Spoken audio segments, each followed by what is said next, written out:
দোস্ত তুই বলে চাকু গ্যাং এর লগে মারামারি করছস? আরে হব বেটা নিজের শুধাম নিজে কি করবো মায়েরা ধুসাই লাগছে এক একটারে। দোস্ত আমি আগের থেকেই জানতাম তুই একমাত্র জিয়া করে সাহিস্তা করতে পারবো। আরে বেটা আবার আর সুদাম করিস না বেটা, আমার সরম লাগতেছে। দোস্ত সবই তো বুঝলাম, কিন্তু চিপার ভিত্তে বয়ে মুখ লুকায় রাখছস কে?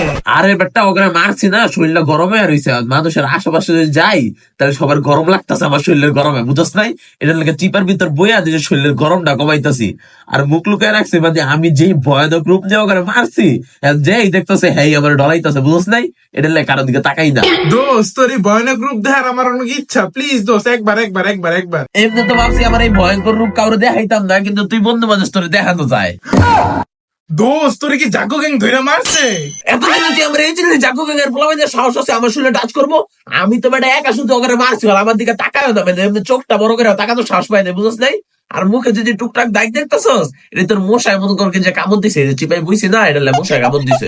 ও আচ্ছা, ও তোর তো একটা কথা কই ভুলেই গেছি, আমি জলাইতেছিলাম না তখন জাকু গ্যাং এর পোলা বানাইতেছিল একটা মেশিন লো আমরা দুইজনকে আরেক চান্স করে গাড়ায় দিয়ে। সত্যি এইটাছো দোষ? আরে হ দোস্ত, বেশি হইতো না, 80-90 জন হইব, তুই এত কমপ্লিমেন্ট মেরে মজা পাবি।